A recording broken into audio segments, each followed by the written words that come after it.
الحمد للہ رب العالمین والصلاة والسلام علی خاتم النبیین اما بعد فاعوذ باللہ من الشیطان الرجیم بسم اللہ الرحمن الرحیم سلسلہ اخلاق نبوی قسط 1 پیارے نبی صلی اللہ علیہ وآلہ وسلم کی معاف کر دینے کی عادت۔ دعائے عطار، یا اللہ پاک جو کوئی 17 صفحات کا رسالہ پیارے نبی صلی اللہ علیہ وآلہ وسلم کی معاف کر دینے کی عادت پڑھ یا سن لے، اسے غصہ پینے والا اور دوسروں کی غلطیاں معاف کرنے والا بنا اور اسے بے حساب بخش دے، آمین بجاہ خاتم النبیین صلی اللہ علیہ وآلہ وسلم۔ درود شریف کی فضیلت مسلمانوں کے چوتھے خلیفہ حضرت علی المرتضی شیر خدا رضی اللہ عنہ سے روایت ہے، نبی پاک صلی اللہ علیہ وآلہ وسلم نے ارشاد فرمایا، تمہارا مجھ پر درود پاک پڑھنا تمہاری دعاؤں کا محافظ، رب تعالی کی رضا کا باعث اور تمہارے اعمال کی پاکیزگی کا سبب ہے۔ صلو علی الحبیب صلی اللہ علی محمد۔ لوگوں میں بہتر وہ ہے جو ام المومنین حضرت عائشہ صدیقہ رضی اللہ عنہا سے روایت ہے کہ ایک بار نبی پاک صلی اللہ علیہ وآلہ وسلم نے کسی اعرابی سے ایک وسق یعنی 6 من 30 سیر کھجوروں کے بدلے میں ایک اونٹ خریدا۔ کھجوریں دینے کے لیے جب آپ صلی اللہ علیہ وآلہ وسلم گھر تشریف لائے اور کھجوریں تلاش کیں تو نہ ملی، آپ صلی اللہ علیہ وآلہ وسلم اس اعرابی کے پاس واپس گئے اور ارشاد فرمایا، عبداللہ، ہم نے تجھ سے ایک وسق کھجوروں کے بدلے اونٹ خریدا تھا، گھر میں کھجوریں موجود تھیں مگر تلاش کے باوجود ہمیں کھجوریں نہیں مل سکیں۔ یہ سنتے ہی وہ اعرابی زور زور سے چلانے لگا، ہائے دھوکا، ہائے دھوکا، شمع رسالت کے پروانے۔ صحابہ کرام علیہم رضوان نے جب یہ ماجرا دیکھا تو اعرابی کو مارنے کے لیے دوڑے اور اس سے کہا، تو رسول اللہ صلی اللہ علیہ وآلہ وسلم کے بارے میں ایسی بات کرتا ہے؟ نبی کریم صلی اللہ علیہ وآلہ وسلم نے ارشاد فرمایا، اسے چھوڑ دو کیونکہ حقدار کو گفتگو کا حق حاصل ہوتا ہے۔ نبی کریم صلی اللہ علیہ وآلہ وسلم نے 2-3 مرتبہ اس طرح فرمایا، لیکن سمجھانے کے باوجود جب وہ نہ مانا تو آپ صلی اللہ علیہ وآلہ وسلم نے ایک صحابی کو حکم دیا کہ خولہ بنت حکیم کے پاس جا کر ان سے کہو کہ اگر آپ کے پاس کھجوروں کا ایک وسق ہے تو ہمیں دے دیں، انشاءاللہ ہم واپس کر دیں گے۔ وہ صحابی حضرت خولہ بنت حکیم رضی اللہ عنہا کے پاس گئے اور ان سے کہا کہ رسول اللہ صلی اللہ علیہ وآلہ وسلم نے فرمایا ہے کہ اگر آپ کے پاس ایک وسق کھجوریں موجود ہیں تو دے دیں، انشاءاللہ آپ کو واپس مل جائیں گی۔ انہوں نے کہا، میرے پاس کھجوریں موجود ہیں، آپ لینے کے لیے کسی کو بھیج دیجیے۔ سرکار دو عالم صلی اللہ علیہ وآلہ وسلم نے فرمایا، اس اعرابی کو لے جاؤ اور جتنی کھجوریں اس کی بنتی ہیں دے دو۔ وہ اعرابی جب کھجوریں لے کر واپس آیا تو نبی کریم صلی اللہ علیہ وآلہ وسلم صحابہ کرام علیہم رضوان کے درمیان جلوہ گر تھے۔ اس نے عرض کی، جزاک اللہ خیرا، یعنی اللہ پاک آپ کو جزائے خیر دے، آپ نے پورا حصہ بڑے عمدہ طریقے سے عطا فرمایا۔ نبی کریم صلی اللہ علیہ وآلہ وسلم نے ارشاد فرمایا، لوگوں میں سے بہترین وہ ہیں جو عمدہ طریقے سے پورا حصہ دیتے ہیں۔ صلو علی الحبیب صلی اللہ علی محمد۔ پیارے پیارے اسلامی بھائیوں، اللہ پاک نے اپنے پیارے اور سب سے آخری نبی صلی اللہ علیہ وآلہ وسلم کی ذات پاک میں تمام اخلاقی اچھائیاں اور خوبیاں جمع فرما دی ہیں۔ آپ کے اعلیٰ اخلاق میں سے ایک خلق عفو و درگزر بھی ہے۔ آپ صلی اللہ علیہ وآلہ وسلم اپنی ذات کے لیے کبھی بھی کسی سے بدلہ نہیں لیتے تھے۔ بالفرض اگر کوئی آپ کے ساتھ برے سلوک سے پیش آتا تو آپ اس پر غصہ کرنے یا سختی سے پیش آنے کے بجائے شفقت و مہربانی والا سلوک ہی فرماتے، جیسا کہ بیان کردہ اس خوبصورت واقعے سے اس کا بخوبی اندازہ ہوتا ہے کہ سب کے سامنے سودے سے انکار کرنے کا الزام لگانے والے کو آپ صلی اللہ علیہ وآلہ وسلم نے قدرت و طاقت کے باوجود معاف فرما دیا۔ پیارے پیارے اسلامی بھائیوں، ہمیں بھی اس بہترین عادت کو اپنانا چاہیے اور خرید و فروخت کرتے وقت اگر گاہک دکاندار کو یا دکاندار گاہک کو کوئی تکلیف دہ بات کہہ دے تو فوراً غصہ کرنے، بد کلامی کرنے اور الزام تراشی کرنے کے بجائے نبی پاک صلی اللہ علیہ وآلہ وسلم کی سیرت طیبہ پر عمل کرتے ہوئے صبر، نرمی، بردباری اور عفو درگزر کا مظاہرہ کرنا چاہیے، کیونکہ غصے کو پینا اور لوگوں سے درگزر کرنا ایسا بہترین عمل ہے کہ جس کے سبب ہمارا شمار اللہ پاک کے پسندیدہ بندوں میں ہو جاتا ہے۔ چنانچہ اللہ پاک ارشاد فرماتا ہے، پارہ 4 سورہ آل عمران آیت 134، وَالْكَاظِمِينَ الْغَيْظَ وَالْعَافِينَ عَنِ النَّاسِ وَاللَّهُ يُحِبُّ الْمُحْسِنِينَ۔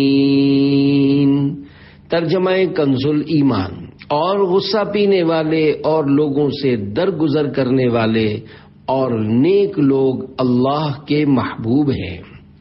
اسی طرح ایک اور مقام پر ارشاد ہوتا ہے، پارہ 18 سورہ نور آیت 22، وَلْيَعْفُوا وَلْيَصْفَحُوا أَلَا تُحِبُّونَ أَن يَغْفِرَ اللَّهُ لَكُمْ وَاللَّهُ غَفُورٌ رَحِيمٌ۔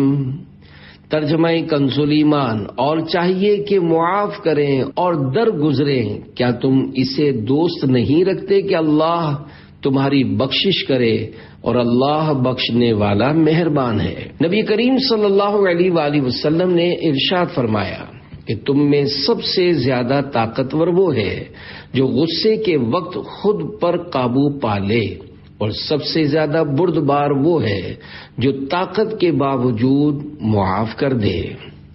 حضرت عقبہ بن عامر رضی اللہ عنہ کہتے ہیں کہ رسول اللہ صلی اللہ علیہ وآلہ وسلم نے مجھ سے فرمایا، اے عقبہ بن عامر، جو تم سے قطع تعلقی کرے تم اس سے تعلق جوڑو، جو تمہیں محروم کرے اسے عطا کرو، اور جو تم پر ظلم کرے اسے معاف کرو۔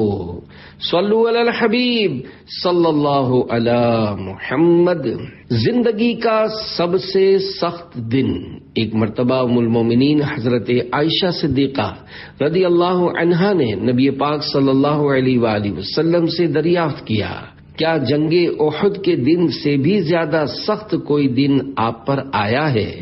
تو آپ صلی اللہ علیہ وآلہ وسلم نے ارشاد فرمایا، ہاں اے عائشہ، وہ دن میرے لیے جنگ احد کے دن سے بھی زیادہ سخت تھا، جب میں نے طائف میں وہاں کے ایک سردار ابن عبد یالیل کو اسلام کی دعوت دی۔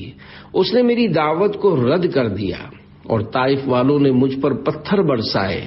میں اسی غم میں سر جھکائے چلتا رہا، یہاں تک کہ مقام قرن الثعالب میں پہنچا۔ وہاں پہنچ کر جب میں نے سر اٹھایا تو کیا دیکھتا ہوں کہ ایک بادل مجھ پر سایہ کیے ہوئے ہے۔ اس بادل میں سے جبریل علیہ السلام نے مجھے آواز دی اور کہا کہ اللہ پاک نے آپ کی قوم کا قول اور ان کا جواب سن لیا، اور اب آپ کی خدمت میں پہاڑوں کا فرشتہ حاضر ہے تاکہ وہ آپ کے حکم کی تعمیل کرے۔ پیارے آقا صلی اللہ علیہ وآلہ وسلم فرماتے ہیں کہ پہاڑوں کے فرشتے نے مجھے سلام کر کے عرض کی، اے محمد صلی اللہ علیہ وآلہ وسلم، اگر آپ چاہتے ہیں تو میں اکشبین یعنی ابو قبیس اور کوعیقعان دونوں پہاڑوں کو ان کفار پر الٹ دوں تو میں الٹ دیتا ہوں۔ یہ سن کر رحمت عالم صلی اللہ علیہ وآلہ وسلم نے ارشاد فرمایا، نہیں، بلکہ میں امید کرتا ہوں کہ اللہ پاک ان کی نسلوں سے اپنے ایسے بندوں کو پیدا فرمائے گا جو صرف اسی کی عبادت کریں گے اور شرک نہیں کریں گے۔ جاؤ تم سب آزاد ہو۔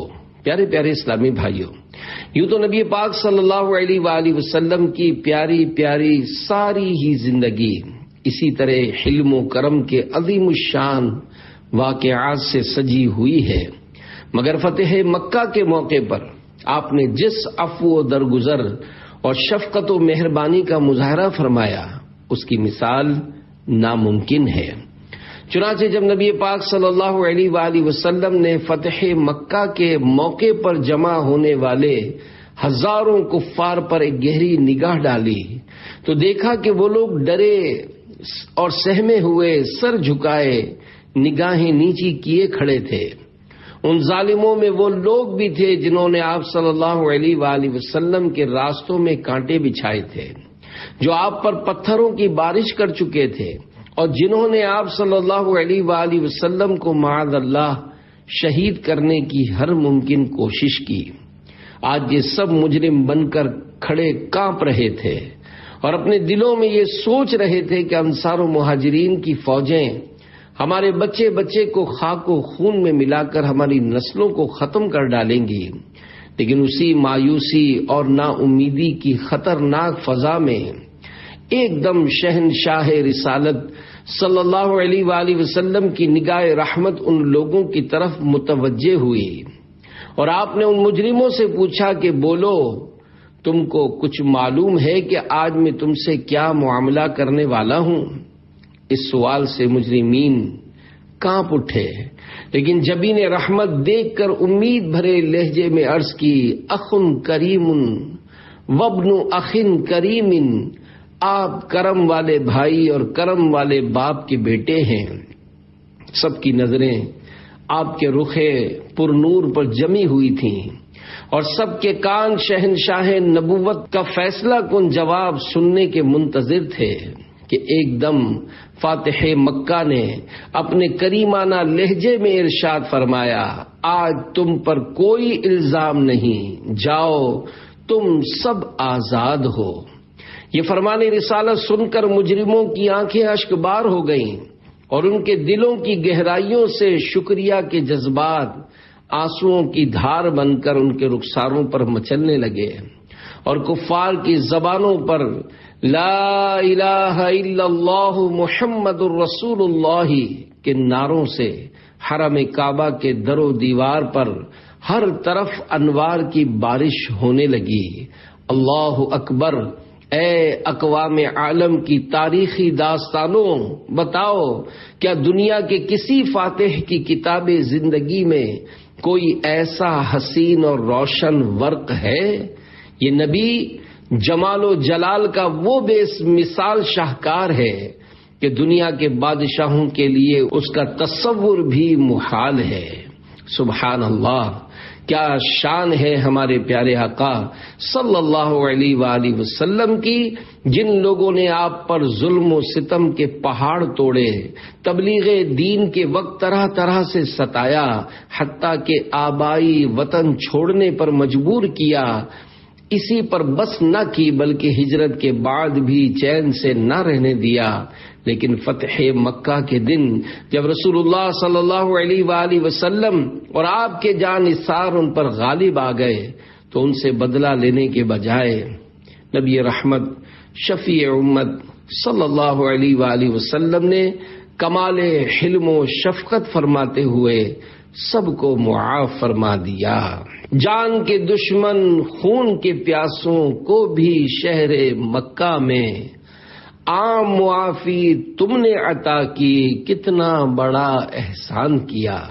لہذا ہمیں بھی سیرت رسول پر عمل کرتے ہوئے بدلے کی قدرت کے باوجود معاف کر دینا چاہیے، کیونکہ یہ بدلے سے زیادہ بہتر اور آخرت میں اجر و ثواب کا باعث ہے۔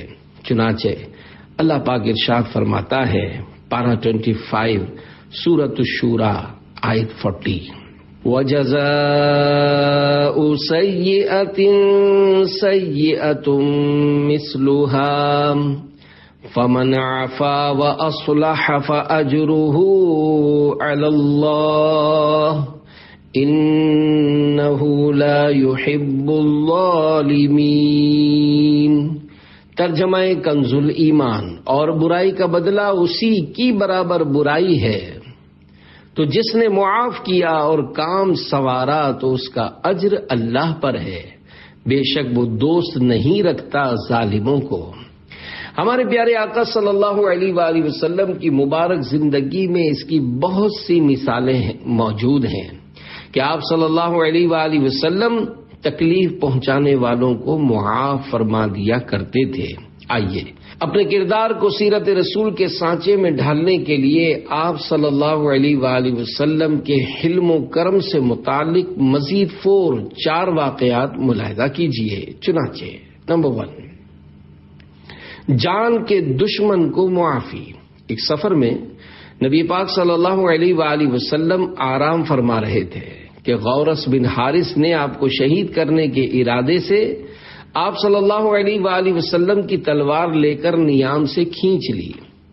جب آپ نیند سے بیدار ہوئے تو غورث کہنے لگا، اے محمد، اب آپ کو مجھ سے کون بچا سکتا ہے؟ آپ صلی اللہ علیہ وآلہ وسلم نے ارشاد فرمایا، اللہ۔ یہ سنتے ہی ہیبت سے تلوار اس کے ہاتھ سے گر پڑی اور نبی پاک صلی اللہ علیہ وآلہ وسلم نے تلوار ہاتھ مبارک میں لے کر فرمایا، اب تجھے میرے ہاتھ سے کون بچانے والا ہے؟ غورث گڑ گڑا کر کہنے لگا، آپ ہی میری جان بچائیے۔ رحمت عالم صلی اللہ علیہ وآلہ وسلم نے اس کو چھوڑ دیا اور معاف فرما دیا۔ چنانچہ غورث اپنی قوم میں آ کر کہنے لگا کہ اے لوگو، میں ایسے شخص کے پاس سے آیا ہوں جو دنیا کے تمام انسانوں میں سب سے بہتر ہے۔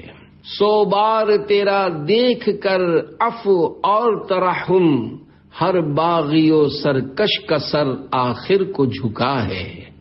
نمبر 2، گردن مبارک پر رگڑ کا نشان۔ حضرت انس رضی اللہ عنہ سے روایت ہے کہ میں نبی کریم صلی اللہ علیہ وآلہ وسلم کے ہمراہ چل رہا تھا اور آپ صلی اللہ علیہ وآلہ وسلم ایک نجرانی چادر اوڑھے ہوئے تھے جس کے کنارے موٹے اور کھردرے تھے۔ ایک دم ایک دیہاتی نے نبی پاک صلی اللہ علیہ وآلہ وسلم کی چادر مبارک کو پکڑ کر جھٹکے سے کھینچا کہ آپ صلی اللہ علیہ وآلہ وسلم کی مبارک گردن پر چادر کی کنار سے خراش آ گئی۔ وہ کہنے لگا، اللہ پاک کا جو مال آپ کے پاس ہے، آپ حکم دیجئے کہ اس میں سے مجھے کچھ مل جائے۔ رحمت عالم صلی اللہ علیہ وآلہ وسلم اس کی طرف متوجہ ہوئے اور مسکرا دیے، پھر اسے کچھ مال عطا فرمانے کا حکم دیا۔ نمبر 3، جادو کرنے اور زہر دینے والوں کو معافی۔ نبی کریم صلی اللہ علیہ وآلہ وسلم پر لبید بن عاصم نے جادو کیا تو آپ نے اس کا بدلہ نہیں لیا، نیز آپ صلی اللہ علیہ وآلہ وسلم نے اس غیر مسلمہ کو بھی معاف فرما دیا جس نے آپ کو زہر دیا تھا۔ نمبر 4، جسمانی نقصان پہنچانے والے کو دعا دی۔ غزوہ احد میں نبی پاک صلی اللہ علیہ وآلہ وسلم کے مبارک دندان کا کچھ کنارہ شہید اور چہرہ انور کو زخمی کر دیا گیا۔ یہ بات صحابہ کرام علیہم رضوان کو بہت بری لگی اور عرض کیا، آپ ان کے لیے دعائے ضرر فرمائیں۔ آپ صلی اللہ علیہ وآلہ وسلم نے فرمایا، میں لعنت کرنے والا بنا کر نہیں بلکہ دعوت دینے والا اور رحمت بنا کر بھیجا گیا ہوں۔ اللہم اہدی قومی فإنہم لا یعلمون، یعنی اے اللہ میری قوم کو ہدایت دے کیونکہ یہ لوگ مجھے جانتے نہیں۔ صلو علی الحبیب صلی اللہ علی محمد۔ ذاتی دشمنوں کو معافی۔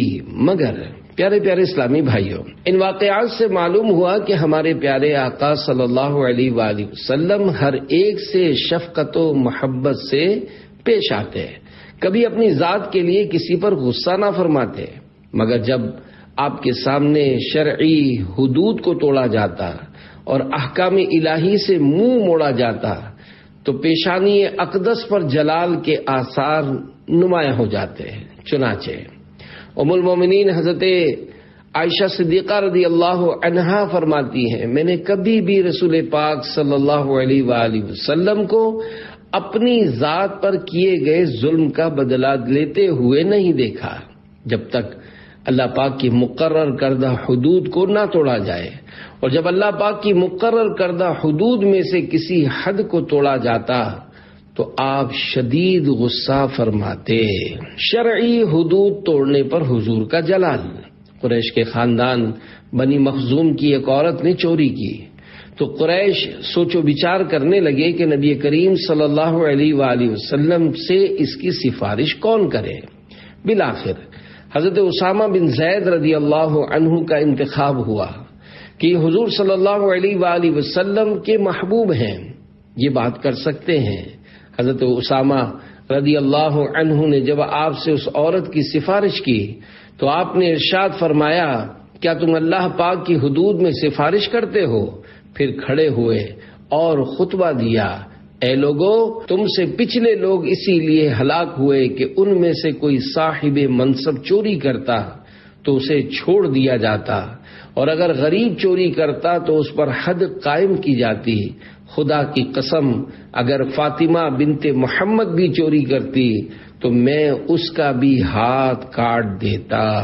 ہمارے پیارے آقا صلی اللہ علیہ وآلہ وسلم بے حد شفیق و مہربان ہیں، اپنے دشمنوں کے ظلم و ستم پر بھی عفو و درگزر سے کام لیتے، مگر جب آپ صلی اللہ علیہ وآلہ وسلم کے سامنے شریعت کی خلاف ورزی کی جاتی تو چہرہ انور پر جلال ہو جاتا تھا۔ لہذا ہمیں بھی چاہیے کہ کسی کو گناہ میں مبتلا دیکھے تو مسلمان کے ساتھ خیر خواہی اور اس کی آخرت کی بھلائی کی خاطر شریعت کی خلاف ورزی کرنے پر اس کی اصلاح کریں۔ اگر سمجھانے سے فتنے کا اندیشہ ہو تو دل میں برا ضرور جانے، جبکہ ذاتی معاملات میں خلاف مزاج باتوں پر صبر و تحمل اور عفو و درگزر سے ہی کام لینا چاہیے۔ کوئی کتنا ہی غصہ دلائے، اپنی زبان اور ہاتھوں کو قابو میں رکھتے ہوئے رضا الہی کی خاطر معاف کر دینا چاہیے، کیونکہ جب زبان بے قابو ہو جاتی ہے تو بعض اوقات بنے بنائے کام بھی بگاڑ دیتی ہے۔ کسی نے سچ کہا ہے کہ ہے فلاح و کامرانی نرمی و آسانی میں، ہر بنا کام بگڑ جاتا ہے نادانی میں۔ یاد رکھیے، اگر ہم کسی کی غلطی پر رضا الہی اور اچھی اچھی نیتوں کے ساتھ اس سے انتقام لینا چھوڑ دیں تو اس سے ہمارا معاشرہ امن و سکون کا گہوارہ بن سکتا ہے، اور فتنے فساد کے تمام ناپاک جراثیم خود بخود دم توڑ جائیں گے۔ بردباری و نرم دلی اللہ پاک کو پسند ہے۔ یقیناً جس کے پاس یہ عظیم دولت ہے وہ بڑا ہی خوش نصیب ہے۔ نرمی ہی انسان کی زینت ہے، اور با اخلاق اور نرم خو شخص سب کو پیارا لگتا ہے۔ تند مزاج اور سخت دل شخص سے لوگ دور بھاگتے ہیں۔ نرمی سے متعلق 4 فرامین مصطفیٰ پڑھیے اور اس پیاری عادت کو اپنانے کی نیت کیجیے۔ نرمی سے متعلق 4 فرامین مصطفیٰ۔ نمبر 1، اللہ پاک رفیق ہے اور رفق یعنی نرمی کو پسند فرماتا ہے، اور اللہ پاک نرمی کی وجہ سے وہ چیزیں عطا کرتا ہے جو سختی یا کسی اور وجہ سے عطا نہیں فرماتا۔ نمبر 2، جس چیز میں نرمی ہوتی ہے تو نرمی اسے زینت ہی دیتی ہے، اور جس چیز سے نرمی نکال دی جاتی ہے تو اسے عیب دار کر دیتی ہے۔ نمبر 3، جو نرمی سے محروم رہا وہ ہر بھلائی سے محروم رہا۔ نمبر 4، جسے نرمی میں سے حصہ دیا گیا اسے دنیا و آخرت کی اچھائیوں میں سے حصہ دیا گیا۔ بنا دو صبر و رضا کا پیکر، بنو خوش اخلاق ایسا سرور، رہے صدا نرم ہی طبیعت، نبی رحمت شفیع امت، صلو علی الحبیب صلی اللہ علی محمد۔ تورات شریف میں حضور کی نشانیاں۔ حضرت زید بن سعنہ رضی اللہ عنہ جو اسلام لانے سے پہلے ایک یہودی عالم تھے، انہوں نے ایک بار حضور صلی اللہ علیہ وآلہ وسلم سے کچھ کھجوریں خریدی۔ کھجوریں دینے کی مدت میں ابھی 2 یا 3 دن باقی تھے کہ انہوں نے مسجد میں آپ صلی اللہ علیہ وآلہ وسلم کا دامن اور چادر پکڑ کر نہایت تیز نظروں سے آپ کی طرف دیکھتے ہوئے یوں کہا، اے محمد، عبد المطلب کی ساری اولاد کا یہی طریقہ ہے کہ تم لوگ ہمیشہ لوگوں کے حقوق ادا کرنے میں دیر لگایا کرتے ہو اور ٹال مٹول کرنا تم لوگوں کی عادت بن چکی ہے۔ یہ منظر دیکھ کر حضرت عمر فاروق اعظم رضی اللہ عنہ نے جلال میں آ کر اس سے کہا، اے خدا کے دشمن، کیا تو خدا کے رسول صلی اللہ علیہ وآلہ وسلم سے ایسی گستاخی کر رہا ہے؟ خدا کی قسم، اگر حضور کے ادب کا لحاظ نہ ہوتا تو میں ابھی اپنی تلوار سے تیرا سر اڑا دیتا۔ یہ سن کر آپ صلی اللہ علیہ وآلہ وسلم نے فرمایا، اے عمر، تم کیا کہہ رہے ہو؟ تمہیں تو یہ چاہیے تھا کہ مجھے ادائے حق کی ترغیب دے کر اور اس کو نرمی کے ساتھ تقاضا کرنے کی ہدایت کر کے ہم دونوں کی مدد کرتے۔ پھر آپ صلی اللہ علیہ وآلہ وسلم نے حکم دیا کہ اے عمر، اس کو اس کے حق کے برابر کھجوریں دے دو اور کچھ زیادہ بھی دے دو۔ حضرت عمر فاروق اعظم رضی اللہ عنہ نے جب حق سے زیادہ کھجوریں دی تو انہوں نے کہا، اے عمر، میرے حق سے زیادہ کیوں دے رہے ہو؟ آپ نے فرمایا، چونکہ میں نے ٹیڑھی نظروں سے دیکھ کر تمہیں خوف زدہ کر دیا تھا، اس لیے نبی پاک صلی اللہ علیہ وآلہ وسلم نے تمہاری دل جوئی کے لیے تمہارے حق سے کچھ زیادہ دینے کا مجھے حکم دیا ہے۔ یہ سن کر انہوں نے کہا، اے عمر، کیا تم مجھے پہچانتے ہو؟ میں کون ہوں؟ آپ نے فرمایا، نہیں۔ کہا، میں یہودیوں کا عالم زید بن سعنہ ہوں۔ فاروق اعظم نے فرمایا، پھر تم نے رسول پاک صلی اللہ علیہ وآلہ وسلم کے ساتھ ایسی گستاخی کیوں کی؟ جواب دیا، اے عمر، دراصل بات یہ ہے کہ میں نے تورات شریف میں آخری نبی کی جتنی نشانیاں پڑھی تھیں ان سب کو میں نے ان کی ذات میں دیکھ لیا تھا، مگر دو نشانیوں کے بارے میں مجھے امتحان کرنا باقی رہ گیا تھا۔ نمبر 1، ان کی قوت برداشت ان کے غضب پر غالب رہے گی، اور نمبر 2، جس قدر زیادہ ان کے ساتھ جہالت کا برتاؤ کیا جائے گا اسی قدر ان کا حلم یعنی صبر و تحمل بڑھتا جائے گا۔ چنانچہ میں نے اس ترکیب سے ان دونوں نشانیوں کو بھی ان میں دیکھ لیا، اور میں گواہی دیتا ہوں کہ یہ نبی برحق ہے۔ اے عمر، میں بہت ہی مالدار آدمی ہوں، آپ گواہ ہو جائیں کہ میں نے اپنا آدھا مال نبی پاک صلی اللہ علیہ وآلہ وسلم کی امت پر صدقہ کر دیا۔ پھر یہ بارگاہ رسالت میں آئے اور کلمہ پڑھ کر دامن اسلام میں آ گئے۔ سبحان اللہ! اللہ پاک نے اپنے پیارے اور آخری نبی صلی اللہ علیہ وآلہ وسلم کو کس قدر عمدہ اخلاق کا پیکر بنایا کہ کوئی کتنا ہی دل دکھاتا، بدتمیزی و بد اخلاقی سے پیش آتا اور حق طلب کرنے میں بے ادبی کر جاتا، مگر آپ صلی اللہ علیہ وآلہ وسلم اس کے ساتھ ہمیشہ حلم و بردباری، صبر اور نرمی کو ہی اختیار فرماتے۔ آپ صلی اللہ علیہ وآلہ وسلم کی اس پیاری صفت کی تعریف کرتے ہوئے قرآن پاک میں اللہ پاک نے ارشاد فرمایا، پارہ 4 سورہ آل عمران آیت 159، فَبِمَا رَحْمَةٍ مِّنَ اللَّهِ لِنتَ لَهُمْ وَلَوْ كُنتَ فَظًّا غَلِيظَ الْقَلْبِ لَانفَضُّوا مِنْ حَوْلِكَ۔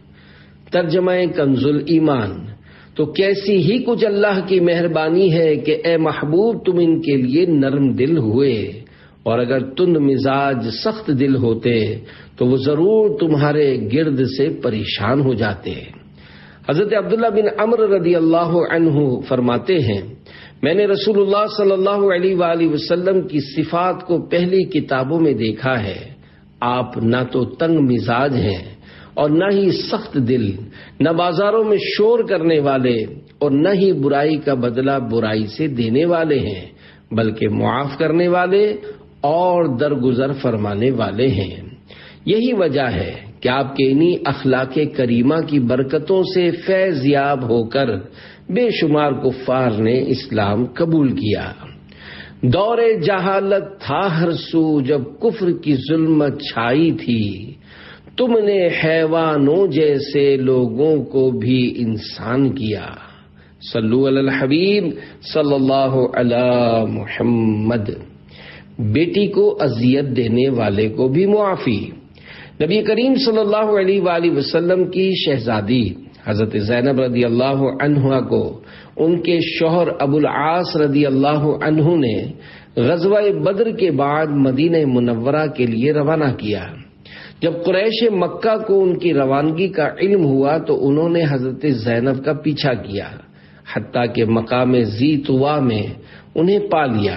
حبار بن اسود نے حضرت زینب رضی اللہ عنہا کو نیزہ مارا، جس کی وجہ سے آپ اونٹ سے گر گئیں اور آپ کا حمل ضائع ہو گیا۔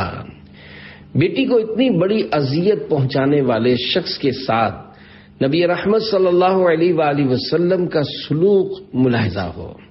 چنانچہ حضرت جبیر بن مطعم رضی اللہ عنہ فرماتے ہیں، مقام جعرانہ سے واپسی پر ہم رسول اللہ صلی اللہ علیہ وآلہ وسلم کے پاس بیٹھے تھے کہ اتنے میں آپ صلی اللہ علیہ وآلہ وسلم کے دروازے سے حبار بن اسود، جس نے ابھی تک اسلام قبول نہ کیا تھا، داخل ہوا اور بیٹھ گیا۔ صحابہ کرام علیہم رضوان نے عرض کی، یا رسول اللہ صلی اللہ علیہ وآلہ وسلم، حبار بن اسود آیا ہے۔ ارشاد فرمایا، میں نے اسے دیکھ لیا ہے۔ ایک شخص اسے مارنے کے لیے کھڑا ہوا تو آپ نے اسے بیٹھنے کا اشارہ کیا۔ حبار نے کھڑے ہو کر کہا، اے اللہ پاک کے نبی، آپ پر سلامتی ہو، میں گواہی دیتا ہوں کہ اللہ پاک کے علاوہ کوئی معبود نہیں، اور میں گواہی دیتا ہوں کہ محمد صلی اللہ علیہ وآلہ وسلم اللہ کے رسول ہیں۔